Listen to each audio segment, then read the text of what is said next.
Most individuals foolishly go about their lives without acknowledging that terrible events could easily befall them.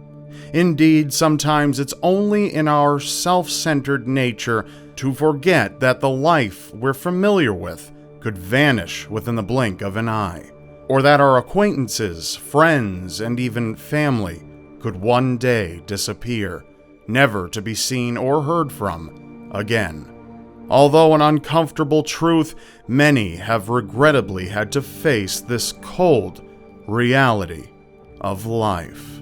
Before we begin, I'd like to give a very special shout out to an incredible podcast. The people over at The Wonderland Murders, a true crime podcast, were gracious enough to sponsor this episode. You may know them as Hollywood and Crime, the people who brought you the series Young Charlie, which chronicled the evolution of Charles Manson from a troubled youth to one of the most recognizable criminals in all of history. The Wonderland Murders takes the listener back to the drug and sex-fueled world of Los Angeles in the 1970s and 80s. The hosts discuss in great detail the terrible crimes that were deemed by hardened, experienced authorities to be even bloodier and more horrifying than the Manson murders, and it all took place in the Hollywood Hills, on a street called Wonderland Avenue. A street that would forever be written into history with blood, as a drug-addicted gang of bloodthirsty criminals, a crazed criminal kingpin, and one of the world's most famous porn stars get mixed up in a hauntingly disturbing case that still ripples through the minds of many to this day. I'll certainly be tuning in, and you should listen with me.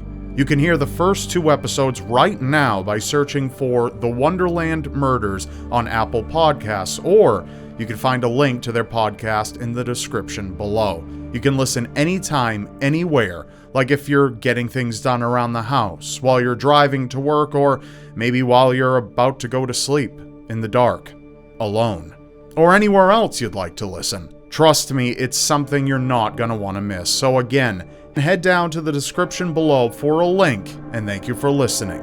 Now, on to the episode.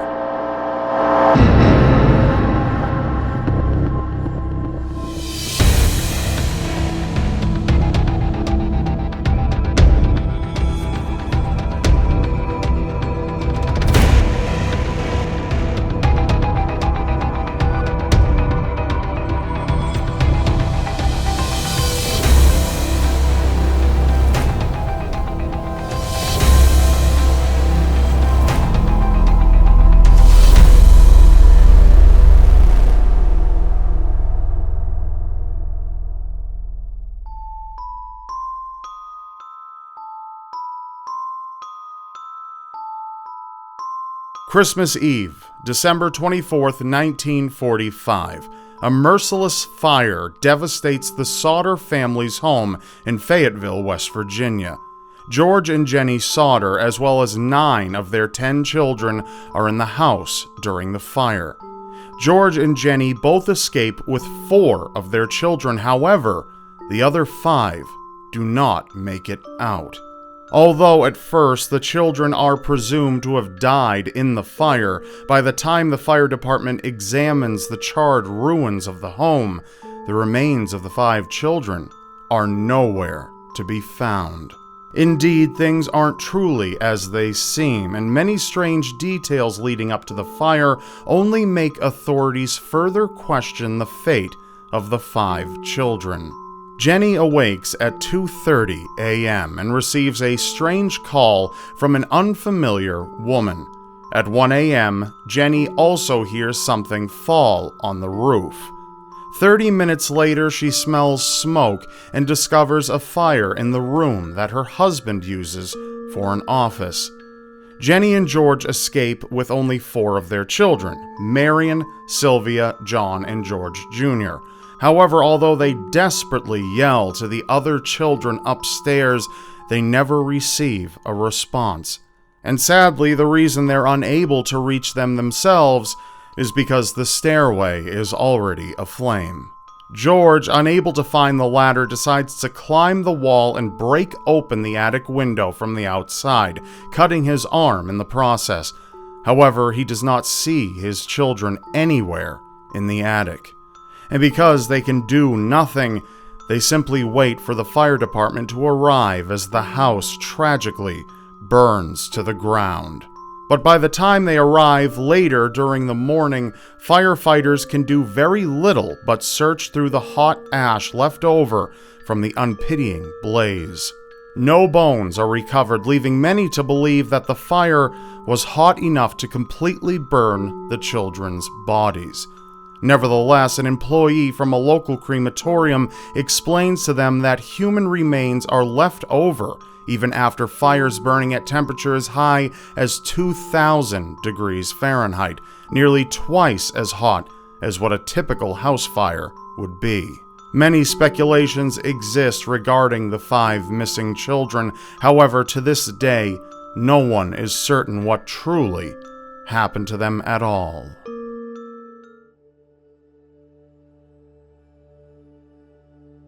Millions of people fly across the world on airplanes every year, and although chances are unlikely that you'll find yourself aboard a plane that could seemingly disappear from the face of the earth, events like this have happened in the past. Most notably, perhaps, the disappearance of Malaysia Airlines flight MH370.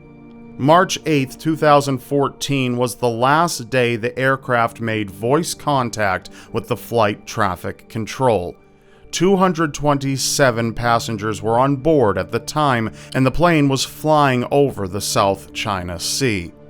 It wasn't long before the airplane disappeared from their radars.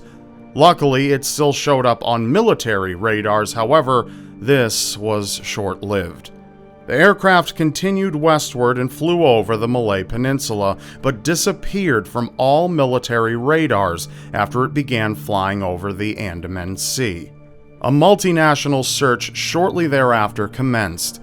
This extensive search lasted from October of 2014 to January of 2017. Unfortunately, only a few pieces of debris were discovered off the coast of Africa and on Indian Ocean islands. The rest of the aircraft has yet to be discovered. Despite many theories existing, such as a premeditated suicide by one of the pilots, nothing has been proven. As of January 2018, a private company has resumed the search. Some are hopeful, but others believe the chance to truly know the fate of the missing airliner and all its occupants has already slipped away.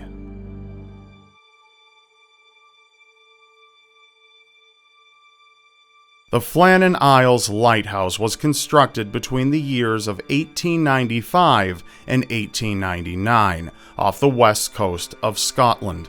In addition to this, a cable-hauled railway was also constructed to transport keepers and barrels of fuel up to the lighthouse. However, in the year 1900, sailors began to notice that something was rather off. On December 15, 1900, a streamer named Arctur was on a passage from Philadelphia to Leith. The weather conditions were exceedingly poor, yet the lighthouse was not operating during this time. This was noted in the ship's log, and shortly after the Arctur arrived in Leith, this note was passed on to the Northern Lighthouse Board. A relief vessel was soon planned to leave on December 20th, but due to rough weather, the vessel didn't reach the island until December 26th. The lighthouse was supposed to be operated by 3 men: Thomas Marshall, James Ducat, and Donald MacArthur, as well as an additional rotating 4th man who spent time on shore. As the crew began to investigate the island, they found that the flag was missing from the flagstaff.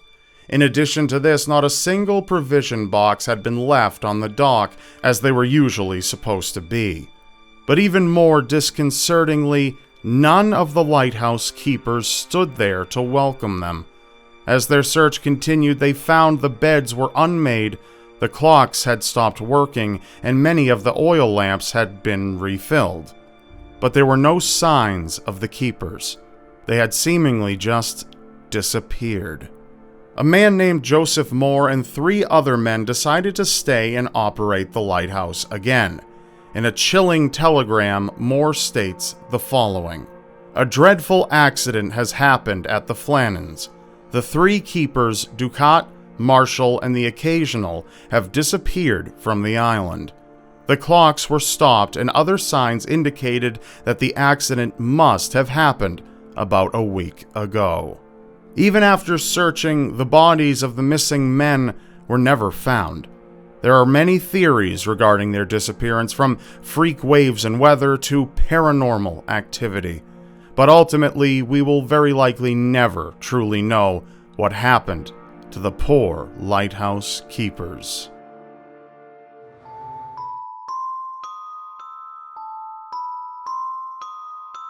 It's a tragedy when fateful events befall those who have their entire lives ahead of them.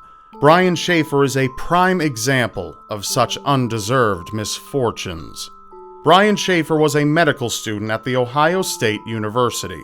During the beginning of his spring break on the night of March 31st, 2006, he went out to celebrate with some friends.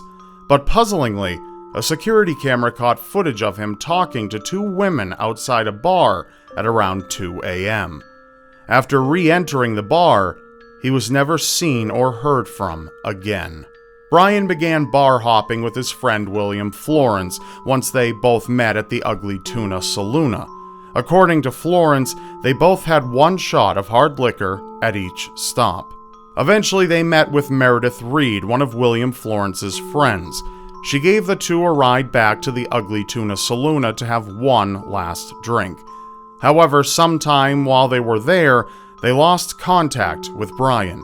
They left at 2 a.m., and when they realized that Brian was not among the leaving crowd, they assumed he had returned to his apartment for the evening.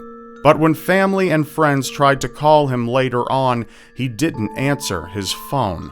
Then, on Monday morning, when he missed his flight to Miami that he was supposed to attend with his girlfriend and fellow medical student Alexis Wagoner, he was finally reported missing. A massive police search soon began, starting at the Ugly Tuna Saloona.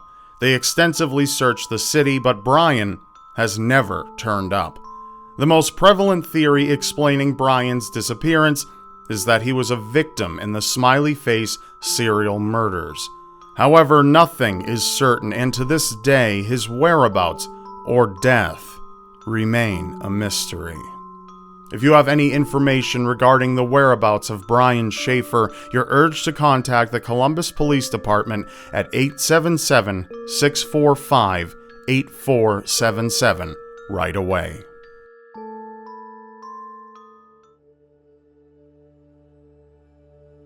On December 7, 1958, the Martin family went to the Columbia River Gorge in Portland, Oregon, to gather greenery for Christmas decorations.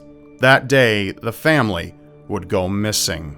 Among the missing were 54-year-old Kenneth Martin, 48-year-old Barbara Martin, as well as their three daughters, 14-year-old Barbie, 13-year-old Susan, and 11-year-old Virginia. It wasn't until 7 months later that the bodies of Virginia and Susan were discovered downstream, nearly 30 miles apart from each other. Authorities then suspected that their vehicle had crashed into the river. But the case only became even more complex when a stolen handgun was discovered, as well as the arrest of two ex-convicts in the vicinity of the family's disappearance. Unfortunately, investigators were never able to fully determine if these two incidents were in any way connected. On December 9th, the family was officially reported missing, as Kenneth failed to report for his job. Their residence was subsequently investigated by authorities for signs of foul play. However, the house was entirely undisturbed. The vehicles and bodies of Kenneth, Barbara, and Barbie Martin have remained undiscovered to this day. Although most suspect foul play, it's not likely that we will ever know what really happened to the Martin family that one fateful day. If you have any information regarding the Martin family, please contact the Oregon State Police at 503-378-3720. Thank you for watching. Please be sure to leave a like and a comment below, And don't forget to check out the Wonderland Murders podcast, and I'll see you next time.